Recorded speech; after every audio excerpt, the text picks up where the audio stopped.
दोस्तों, आज की कहानी है बहू मैं तेरे हाथ का गिलास पानी भी नहीं पीऊंगी। दोस्तों, कहानी शुरू करने से पहले अगर हमारे चैनल को सब्सक्राइब नहीं किया हो तो कर लीजिए ताकि आपके पास पहुंचे हर रोज नया वीडियो। जमाना कितना आगे बढ़ गया, लेकिन एक बहू के लिए तो शायद जमाना वही का वही है जो सदियों पहले था। उसके आ जाने पर परिवार के सदस्यों का घर के कामों से तो जैसे रिटायरमेंट हो जाता है, बस कुछ ऐसे ही हाल सरिया के ससुराल में था। सरिया के ससुराल में उसकी सासू माँ गिरिजा देवी, ससुर श्री राजेश्वर प्रसाद जी, एक छोटी ननद रिया और उसका पति रितेश हंसता खेलता छोटा सा परिवार। गिरिजा देवी के स्वास्थ्य में कोई कमी नहीं थी। उम्र का असर उनसे कोसों दूर था। देखने में सरिया की बिल्कुल बड़ी बहन के जैसे लगती, पर मजाले की घर के किसी काम को भी हाथ लगा दे। रिया का भी यही हाल था। जब देखो तब स्मार्टफोन पर चिपकी रहती या फिर टीवी पर कोई ना कोई सीरियल या मूवी देखती रहती। सब अपनी अपनी दुनिया में मसरूफ थी। सरिया के प्रति किसी को भी जरा सी सहानुभूति नहीं थी। फिर भी सरिया के घर के कामों को अपना फर्ज समझकर बखूबी हंसी खुशी करती रहती। लेकिन उसे तब दुख लगता जब उसे अपने लिए कोई भी कार्य करने की आजादी नहीं मिलती। अक्सर इस बात को लेकर कभी कभी सरिया दुखी हो जाती। एक दिन तो हद ही हो गई, जब दोपहर में फुर्सत के समय सरिया आराम करने गई थी कि गिरिजा देवी के बड़बड़ाने की आवाज उसके कानों में गूंज उठी। बहुत ही जोर से चिल्लाकर बोला जा रहा था कि महारानी को तो घर के काम धाम से कोई लेना देना नहीं, जब देखो तब आराम फरमाती रहती है। सरिया को तो जैसे मानो कांटों तो खून। आज उसके मन में विद्रोह की तरंगें प्रभावित होने लगी। उसका मन भी सीख उठा। ना चाहते हुए भी क्रोध में आकर उसने सासू माँ से कहा कि अब जमाना बदल गया, अपने आत्म सम्मान के लिए हर नारी जागरूक हो गई।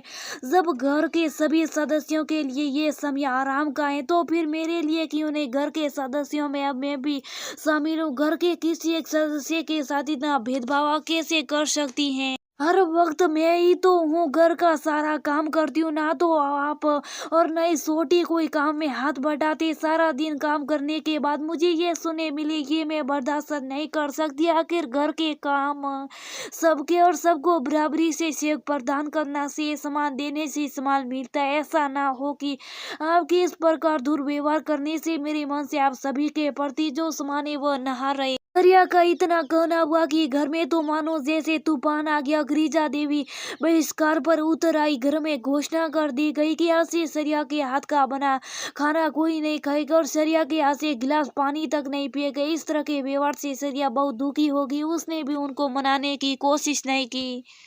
वो भी तो तंग आ गई थी रोज रोज के तानों से। आखिर वो कोई गलत काम तो नहीं कर रही थी। आखिर वो भी तो सम्मान की हकदार थी। शाम को जब रितेश ऑफिस से घर आए तो उसके सामने गिरिजा देवी और रिया रसोई घर में काम करने लगी। उनको काम करते हुए देखकर रितेश ने आश्चर्य से पूछा, किया हुआ माँ? सरिया की तबीयत तो ठीक है, आज आप रसोई घर में काम कर रही हैं? रितेश का इतना कहना था कि गिरिजा देवी का गुस्सा और भड़क गया। देखो जरा कैसे इस अपनी बीवी की परवाह माँ और बहन काम करे, इसका तनिक भी बुरा नहीं लग रहा है। इसमें बुरा लगने वाली क्या बात है माँ? ये आपका घर है क्या? कभी आप खाना नहीं बना सकती? ऐसा किसने कह दिया कि सरिया के घर में आ जाने से आप और या रसोई घर में खाना नहीं बना सकती?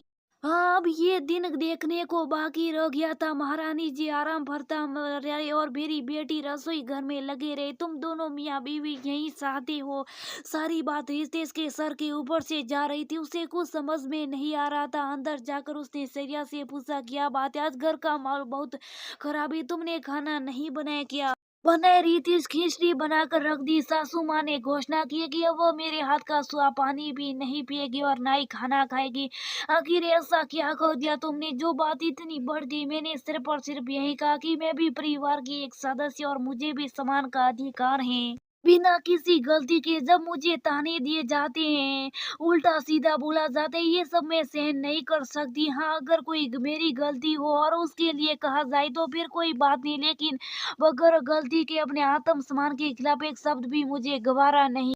मामले की गंभीरता को समझते हुए रितेश ने बाहर आकर परिवार के सभी सदस्यों को ड्राइंग रूम में इकट्ठा किया और सभी के सामने ये बात रख कि आखिर माँ सरिया के साथ इस तरह का व्यवहार क्यों करे जिससे उसके आत्मसम्मान को ठेस से गिने सुने 4 लोगों का तो परिवार है हमारा। अगर उसी में इस तरह से बातें होगी तो दुनिया तो तमाशा देखने के लिए खड़ी। अब जमाना बदल गया, सब बड़े लेके इस तरह का व्यवहार अशोभनीय है। किसी के सामान को ठेस पहुंचे अपने घर में, मुझे ऐसा माहौल पसंद नहीं। नीतीश की इतना बोलने पर गिरिजा देवी फुट फुट कर रोने लगी।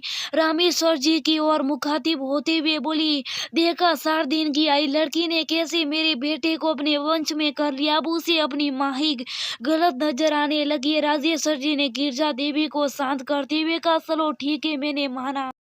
बहू ने बेटे को वंश में कर लिया, कल के दिन हमारी बेटी रिया भी ब्याह कर पराए घर जाएगी। अगर उसके साथ यही सब व्यवहार होगा तो तुम सोचो क्या ये सब तुम सहन कर सकोगी। रिया की बात आती गिरिजा देवी को मानो जैसे सांप सूख गया।